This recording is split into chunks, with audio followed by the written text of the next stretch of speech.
Olá pessoal, tudo bem? Professor William, prontos para mais uma aula? E o assunto da aula de hoje é sobre propriedades periódicas. Então, nessa sequência de aulas, a gente vai falar sobre os diferentes tipos de propriedades periódicas, como que essas propriedades vão variar na tabela periódica, como que elas vão aumentar, como que elas vão diminuir. E a primeira propriedade periódica importante que a gente vai estudar é o raio atômico. Antes de falar propriamente sobre o raio, é muito importante você entender que essas propriedades periódicas são sempre características que vão variar em função do número atômico. Então, elas estão relacionadas diretamente com a configuração eletrônica e, consequentemente, com a tabela periódica, com a localização dos elementos. Então, é muito importante, ao analisar uma determinada propriedade periódica, você sempre se basear na configuração eletrônica, na localização desses elementos, para você ter condições de comparar. Lembrando que são sempre características comparativas, né? Então, por exemplo, quando a gente fala de raio atômico,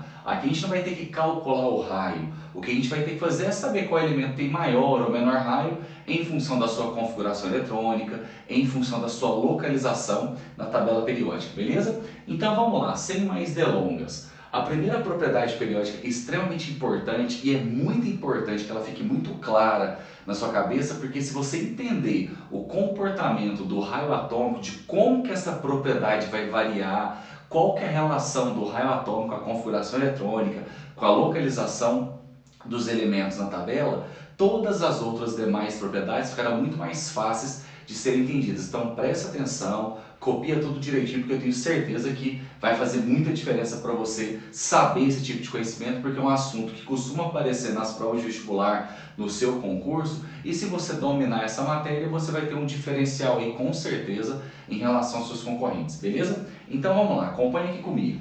Então o raio atômico, quimicamente falando, o que você vai pensar? Vamos imaginar que o átomo tem um formato circular. Considerando que o átomo tenha esse formato circular, espera-se então que o raio é a distância do centro até a extremidade dessa circunferência, digamos assim, não é? Então, o grande problema é, o raio, ele mede exatamente essa distância do núcleo do átomo até a camada mais externa, até a sua camada de valência. Na prática, o que os químicos fizeram? O raio atômico corresponde a metade da distância interatômica entre dois núcleos iguais. Vamos traduzir.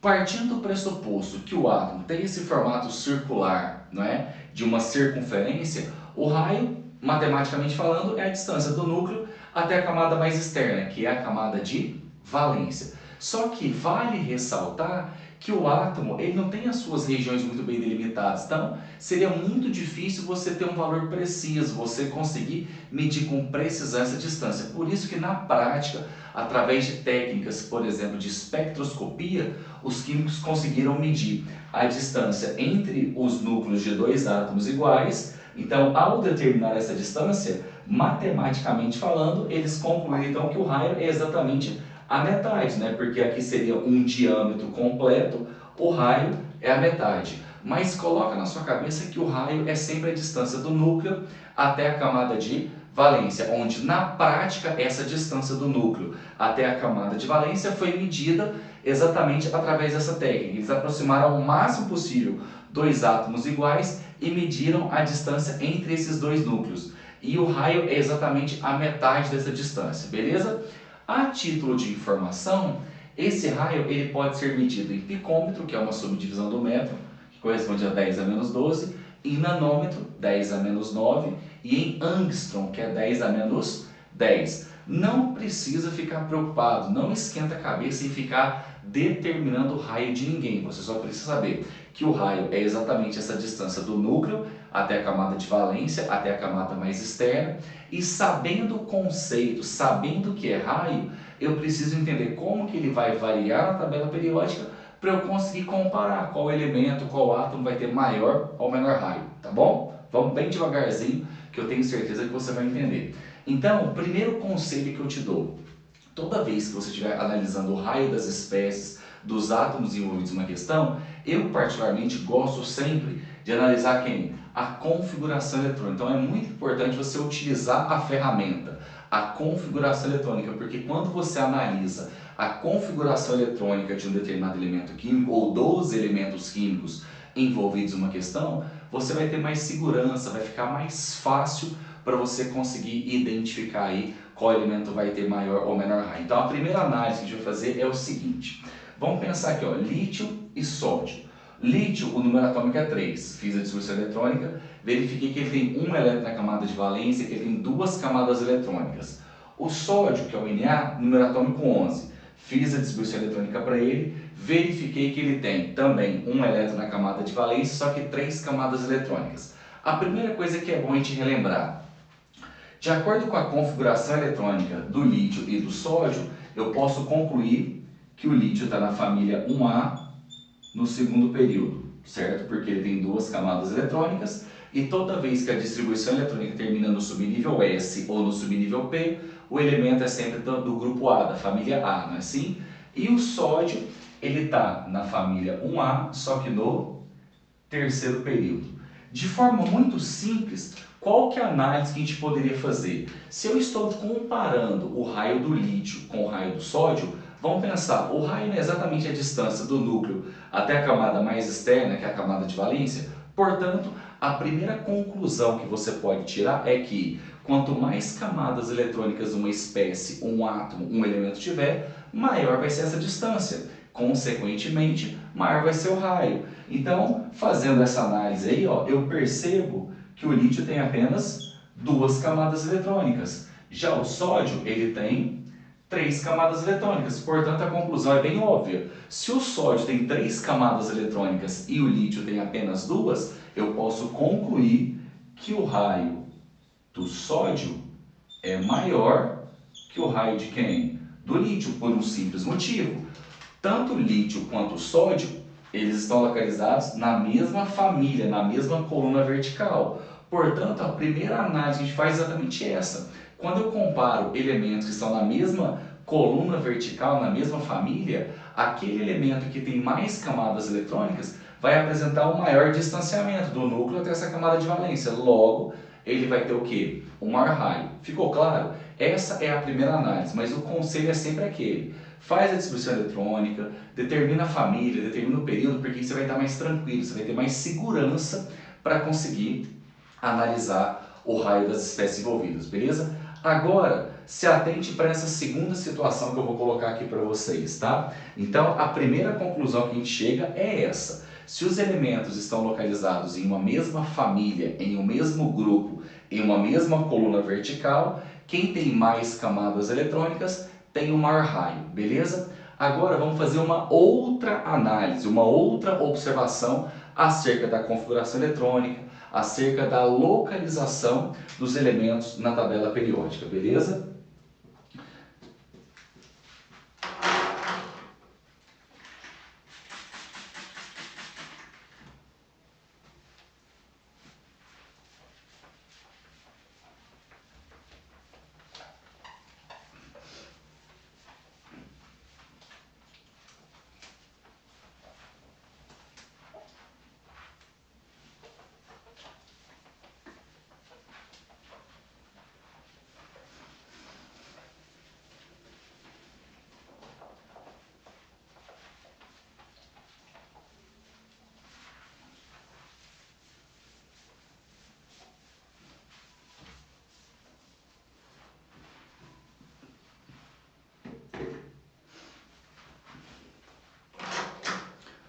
Então vamos lá, você está pronto para a segunda situação? Então concentra aqui comigo, olha só, o exemplo 2.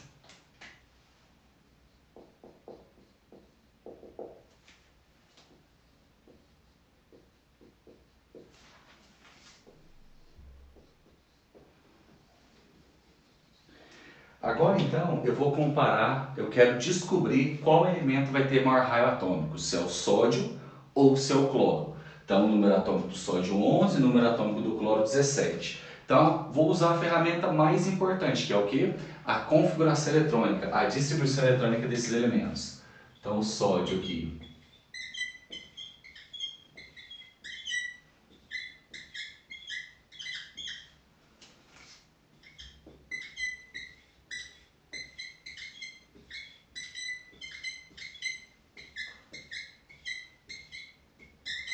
Então, analisando a configuração eletrônica do sódio e do cloro, qual que é a primeira conclusão que a gente chega? Que o sódio está na família 1A, no terceiro período. O cloro está na família 7A, ou grupo 17, também no terceiro período. Ou seja, agora a comparação que eu estou fazendo é entre elementos que estão em famílias diferentes, porém eles estão no mesmo período. E toda vez que os elementos envolvidos, os elementos que eu estou analisando o raio, se eles estiverem localizados no mesmo período, você concorda comigo que eles vão apresentar a mesma quantidade de camadas eletrônicas. Então, fazendo a representação aqui, ó, o sódio tem 3 camadas eletrônicas, o cloro também tem 3 camadas eletrônicas, então esperava-se que eles deveriam apresentar o mesmo raio. Será que isso é verdade? Na prática, foi determinado experimentalmente que eles não têm o mesmo raio, a mesma distância, mesmo tendo a mesma quantidade de camadas eletrônicas. Mas como que é isso? Como é que a gente explica? A gente precisa pensar que o átomo é uma entidade, é uma espécie química formada de prótons e elétrons, né? Claro que tem os nêutrons. Mas se tem prótons, partículas positivas e elétrons, que são partículas negativas, existem interações, existem atrações eletrostáticas entre essas partículas. Então, o que eu estou tentando te mostrar de forma muito simples, de forma muito clara, agora vai ser o seguinte. Quando eu comparo o raio de espécies químicas que estão no mesmo período, ou seja, que apresentam a mesma quantidade de camadas eletrônicas, eu preciso pensar agora em função da quantidade de prótons. Que aí quanto mais prótons, quanto mais partículas positivas essa espécie química tiver dentro do núcleo desse átomo, você concorda comigo que mais esses prótons vão atrair os elétrons da camada de valência. Quanto maior for essa atração, significa dizer que eles tendem a ficar mais próximos do núcleo. Então o raio vai ser o quê? Menor. Então eu vou anotar isso aqui para você não esquecer. Olha como é que a gente pode generalizar. Quando eu comparo elementos com o mesmo número de camadas, qual é a conclusão que eu chego? Quem tiver o maior número atômico, ele vai ter o menor raio. E a relação é muito simples, gente. Por que que quando os elementos apresentam a mesma quantidade de camadas, logo eles estão localizados no mesmo período, na mesma linha horizontal, eu preciso pensar em função do número atômico? É simples, porque aquele elemento que tem o maior número atômico significa dizer que ele vai ter mais prótons, mais partículas localizadas dentro do núcleo desse átomo. Consequentemente, se eu tenho mais prótons, mais partículas positivas, mais eles vão atrair os elétrons da camada de valência, então eles tendem a ficar mais próximos. Por isso que, quando eu comparo elementos com o mesmo número de camadas, aquele elemento que tiver o maior número atômico vai ter menor o quê? Raio. Então presta atenção nessas duas comparações que a gente fez, nessas duas análises. O primeiro exemplo foi comparando elementos que estão localizados na mesma coluna vertical, portanto na mesma família. Então se eles estão localizados na mesma família, quem tem mais camadas eletrônicas vai ter maior raio. Agora, quando eu comparo elementos que estão em famílias diferentes, porém no mesmo período, na mesma linha horizontal, significa dizer que eu vou ter que analisar o número atômico. Aí a conclusão que a gente chega é essa aqui, que quando a quantidade de camadas eletrônicas é igual, o elemento que tem o maior número atômico, por apresentar uma maior atração pelos elétrons da camada de valência, eles vão ficar mais próximos, logo o raio vai ser o quê? Menor. Então, quando eu comparo sódio e cloro, ambos têm a mesma quantidade de camadas eletrônicas, só que o número atômico do cloro é maior. Então, eu posso falar que o raio do sódio é maior que o raio de quem? Ou seja, como o número atômico do cloro é maior, ele tem mais prótons, então ele vai atrair mais. Se ele vai atrair mais, significa dizer que a camada de valência tende a ficar mais próxima do núcleo. Portanto, para elementos com o mesmo número de camadas, quem tem o maior número atômico tem o menor raio. Para elementos na mesma família, na mesma coluna vertical, quem tem mais camadas vai ter o maior raio. Logo, qual que é a conclusão que a gente chega? Eu vou colocar assim, ó. Regra geral. Se a gente analisar então a tabela periódica como um todo, olha o esboço que eu vou fazer aqui.